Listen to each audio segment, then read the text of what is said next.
Gemini, tignan natin kung ano yung mensahe para sa'yo ngayong February 2025. Keep in mind po na ito ay general reading lamang. So, hindi po lahat ay makaka-relate. So, be open-minded. Sa mga hindi pa po nakasubscribe dito sa ating channel, please subscribe na po kayo. And pa-like na din po ng ating video. At sa mga nais pong mag-avail ng ating private readings, ng ating Evil Eye Amulet Necklace, at ng ating QR's Bracelet, makikita nyo po yung link sa description box. Tarot Intentions by Aliana Reyes. Okay? Tignan po natin kung ano yung mensahe para sa'yo ngayong February. Pero bago pala yan, ayan, sa mga interested po sa ating Evil Eye Amulet Necklace at sa ating QR's Bracelet, ito yon. Makikita nyo po yung link sa description box, ano. Pero lalagay ko din sa comment section, nakapin na po yan. Open po tayo for international shipping. So, if interested po kayo, message po kayo directly. So, para saan nga po pala ito? Okay, actually, pwede kayo mag-wish. Pwede nyo makita sino ba yung, kunwari, mahal ba talaga kayo ng person nyo? Sino yung naiinggit sa inyo? Ganon. And also, pangontra po ito sa ano yun, sa barang, sa kulam, sa sumpa, sa mga nag-i-evil eye po sa inyo, sa aksidente, sa mahilig mag-travel dyan. Ayan, perfect po yan para sa inyo. It's either evil eye or Pierce bracelet. Tapos, ano pa? Pampaswerte po yan sa love life, sa career, sa business, sa health, sa mga papers na inaayos po ninyo. Ayan, you can also attract ngayon sa business ngayon. You can attract customers, more sales. Ano pa ba? O yan na, wala na kung ano, hindi ko na maalala. Pero ayun po, kung interested po kayo, ano, aalagaan nyo na lang po ito. Cleanse, recharge, and activated na po ito. Aalagaan nyo na lang talaga. And ituturo ko naman po sa inyo kung paano siya alagaan.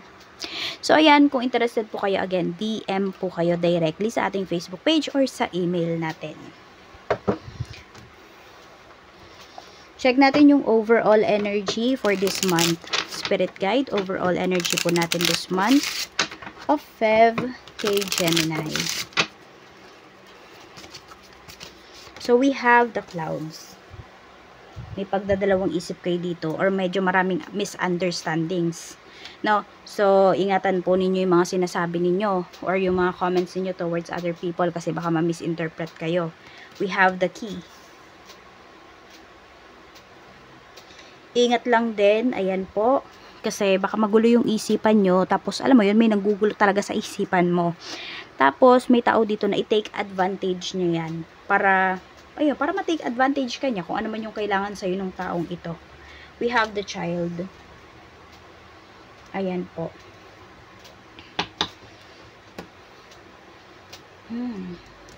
Hindi ko alam kung meron ba dito, may pinapaampun sa inyo na bata. So, yun o, kung may pinapaampun sa inyo dito na bata or the other way around, gawin nyo pong legal. Kasi, gagastos na lang din kayo. Gagastos na lang din kayo, edi gawin nyo na pong legal. Kasi, mahirapan kayo kapag biglang may nagreklamo sa inyo. Check natin. Or ito, nagwo-wonder kayo, ano na ba yung ginagawa ng anak ninyo?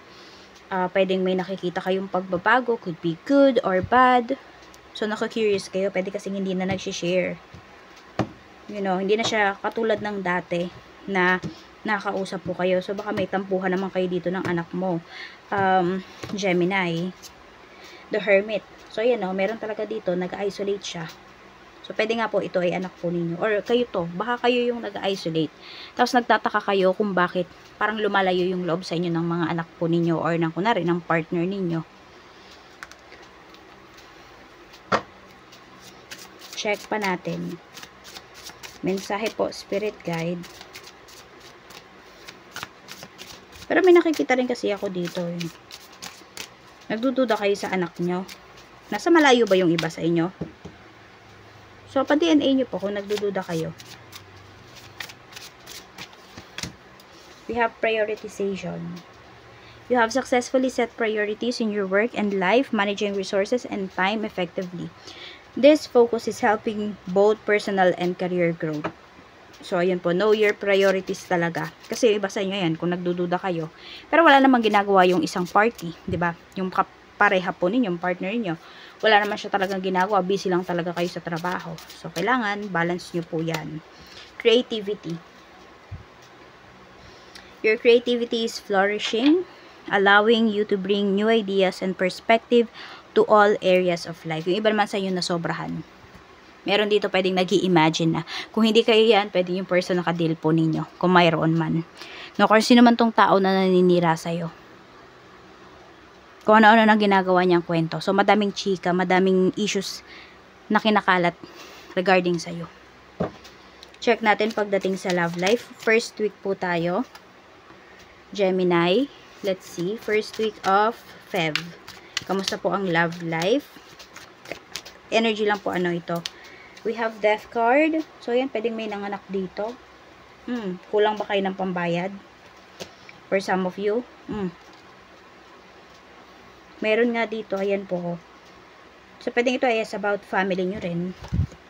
We have Page of Coins. Could be emergency. Baka may ma-emergency dito na mga anak. So, baka hindi pa sapat yung ipon. Ayan, baka may problem kayo pagdating sa money. Check po natin pagdating naman po sa kaperahan. King of Wands. Okay, meron bang buntis dito? Tapos hindi kayo, pinanagutan? Or iniwan kayo?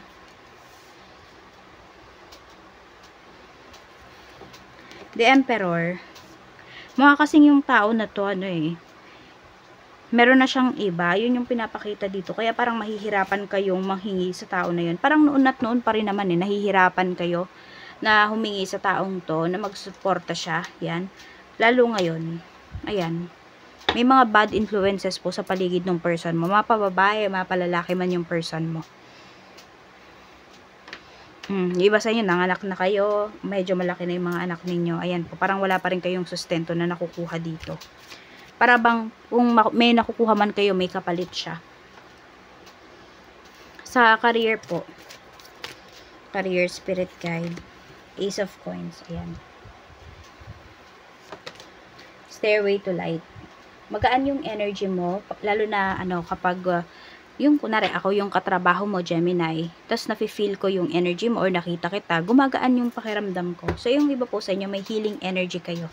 Makita pa lang ng isang tao yung aura po ninyo or kayo mismo, yan, nakakagaan na kayo ng pakiramdam. We have the Hanged Man. Meron ba kayong inaasahan dito pagdating sa work? Ibibigay naman po yan sa inyo. Ayan. Kung ano man yung pinangako dito sa inyo sa trabaho, ibibigay po siya. Kaya lang, parang wala kasing sinabi sa inyo kung anong month ba siya ibibigay sa inyo. Ganyan. Kaya, tiis-tiis na lang muna. Hintay-hintay na lang muna kayo dito. Week 2 po tayo sa love life. We have 9 of Coins. So, pwedeng ibang energy na yung ma-pick up natin, ha. Kaya, tignan nyo po yung inyong other signs. 9 of Cups. Marami naman dito. Sobrang happy kayo sa relationship ninyo. Ayan, parang lagi kang ina-update ng person mo. Parang konting kibot niya. Ina-update ka niya. Yung iba nga sa inyo, parang kayo na yung nauumay Tignan natin. Tapos pinagmamalaki ka din ng person mo. Actually, very proud kayo sa isa't isa. Sa kaperahan po, we have 5 of Cups. 9 of Swords. Meron ba kayong maling transaction dito? Parang nagsisisi kasi kayo sa ginawa ninyo pagdating sa pera nyo. So, may na-scam. Or, may nagsusugal ba dito? Or kung hindi kayo nagsusugal, pwedeng partner po ninyo, pwedeng asawa ninyo. Tapos, syempre, affected kayo. Affected yung budget ninyo. So, ayan, nai-stress kayo dito. Parang hindi kayo makatulog. Career, we have Justice. And we have Page of Cups. Okay. So, sa career naman po, ayan, meron kayong marireceive na good news pagdating sa inyong career. So, pwedeng week 2 siya ibibigay. Yung week 1 na, kunwari, yung pinangako sa inyo dito, Hindi ko alam kung week 1 lang ba talaga to pinangako sa inyo or matagal-tagal na. By week 2 po, dyan kayo may marireceive na good news.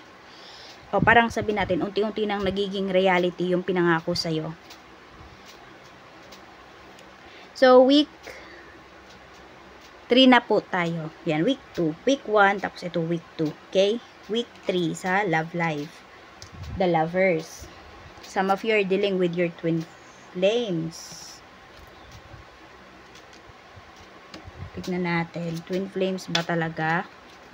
Oo, intense naman yung, yung feelings. Kailan kasi iniiwasan ka ng taong to ngayon. Parang alam mo, hindi kanya kayang harapin. Ganyan. Parang, masyado siyang na-overwhelm sa love na binibigay mo.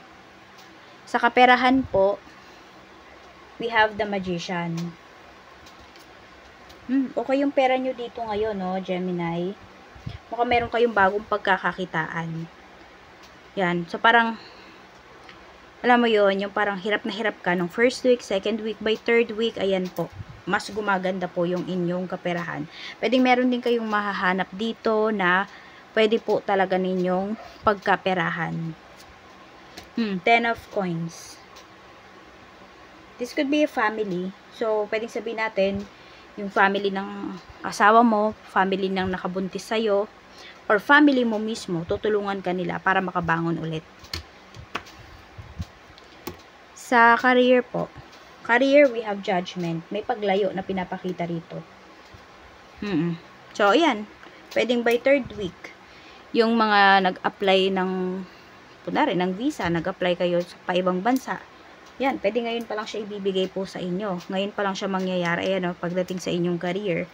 Or, yung pinangako sa inyo dito, baka ito ay pagpunta sa ibang bansa. I mean, kayo yung ipapadala sa ibang bansa. Kayo yung representative ng company ninyo. May ganyan po na energy na pinapakita rito. Meron din ako nakikita dito, pwedeng pagbabakasyonin naman kayo. Pero sagot ito ng boss ninyo. Sa fourth week po, love life, we have 3 of coins. 4 of wands. May pag-uusap dito.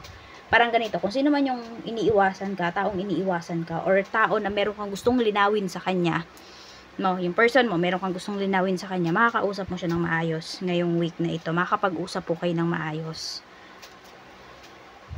Queen of Swords, pagdating sa pera. The Fool. Mag-ingat kayo dito.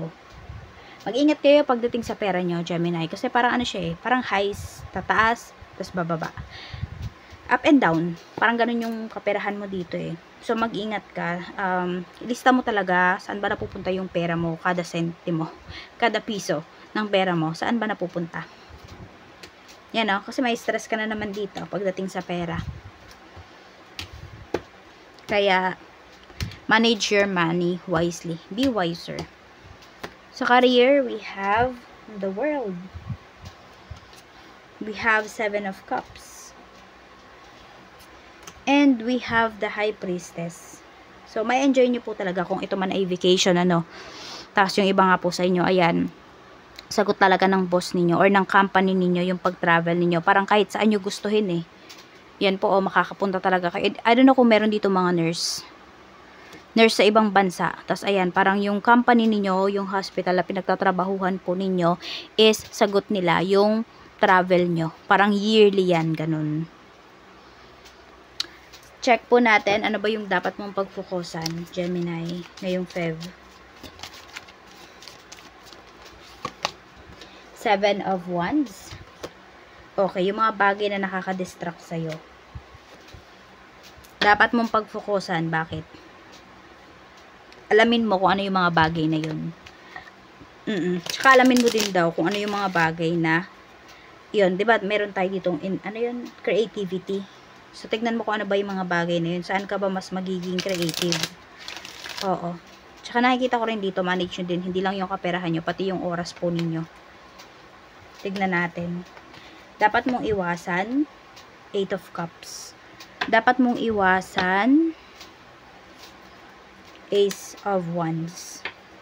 So, nakikita ko dito kasi, ayan, iwasan mo makipag-date kung wala ka namang feelings towards dun sa isang tao.